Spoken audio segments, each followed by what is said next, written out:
Hello and welcome to Tech24, your weekly dose of digital news. I'm Rebecca Bowring. Here's what we have coming up in the programme. A decade after 9/11, the world's most wanted man is killed and the news leaks out on Twitter. We look at the internet uproar surrounding the death of Osama bin Laden. Another day, another hack attack on Sony. A second massive security breach puts 25 million users' data at risk. More in our tech news roundup. Flexible, foldable and dust-proof, not features of your ordinary keyboard. We'll be test driving Mobility Lab's silicon model for those who want to type on the go. Now, on May the 1st, the American President Barack Obama announced that US troops had killed the world's most wanted man, al-Qaeda leader Osama bin Laden. But that information was already in the public domain, thanks to the microblogging site Twitter. Over an hour before Obama spoke, the former chief of staff for Bush's defense secretary tweeted the news. Keith Urban said, "So I'm told by a reputable person that they've killed Osama bin Laden. Hot damn."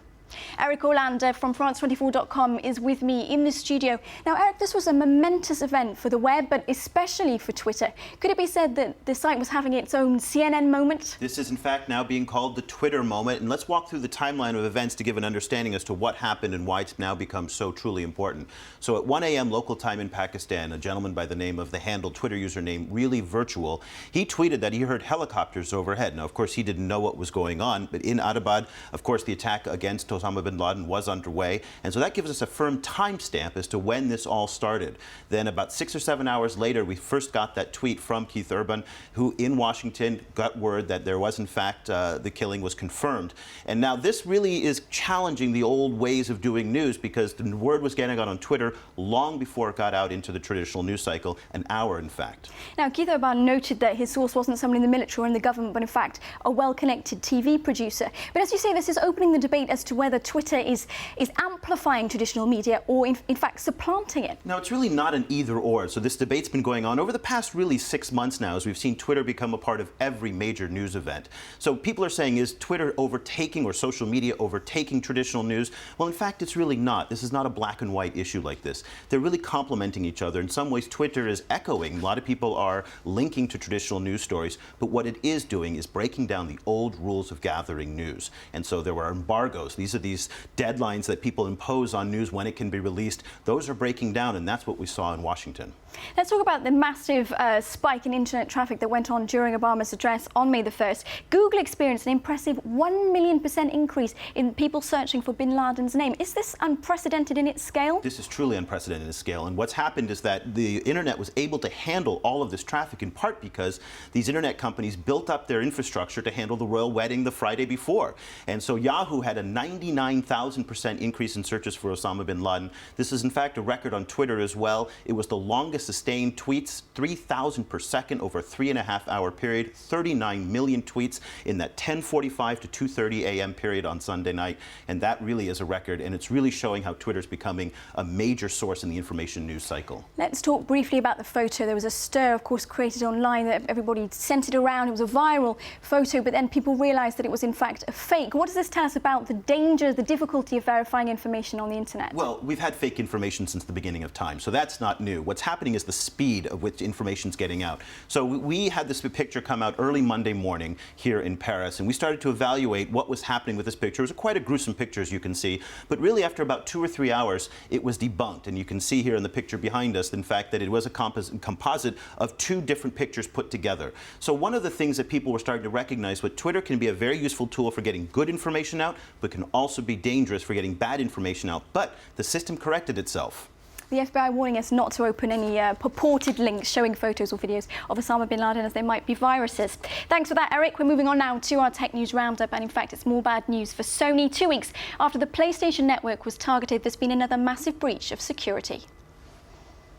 Top Sony executives may have apologized for a break into the PlayStation Network, but that didn't stop a second hack attack a day later.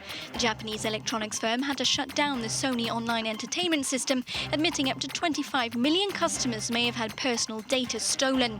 That's in addition to 77 million PSN accounts hit. The FBI is looking into it. Facebook is making investors drool. According to the Wall Street Journal, the social network could be valued at $100 billion by spring 2012. Rumour has it that'll be the date of Facebook's IPO. The flotation would be one of the largest in the history of Wall Street. Julian Assange doesn't want to be friends with Mark Zuckerberg. The WikiLeaks founder calls Facebook an appalling spy machine. The social network is a giant database of user info accessible to US intelligence, he told Russia Today. Masses of traffic, millions of tweets and an estimated 400 million viewers on YouTube. The royal wedding has reportedly broken records for the biggest live streaming audience. Kate and William's big day is only the 6th biggest web news event of all time, though, losing out to the 2010 World Cup. It's now time to talk gadgets, and Eric has a solution for anyone who's ever spilt coffee on their computer keyboard. I'm going to do something that I don't recommend you do at home with your keyboard at home, and we're going to pour some water. I sound like the TV guy selling something here. Don't try this. Here we go.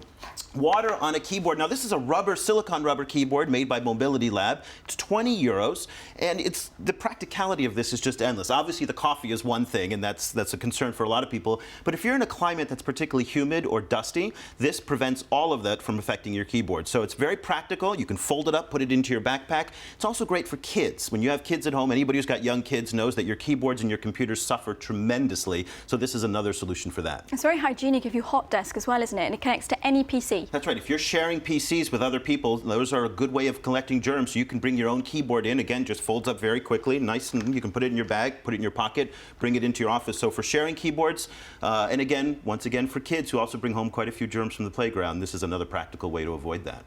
And are there any other models? Well, this is a cable model. This comes with a USB. Now, this Mobility Lab device only works on a PC. It doesn't work on Mac yet.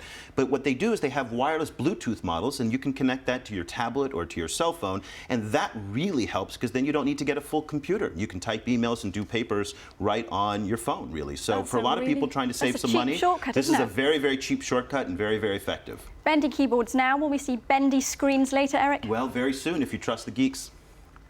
That's excellent. Many thanks for that, Eric Orlando, our expert. Eric will be back with us again next week. That brings us just about to the end of this edition of Tech24. Don't forget to go to our website where you can get, of course, all the latest tech news, www.france24.com.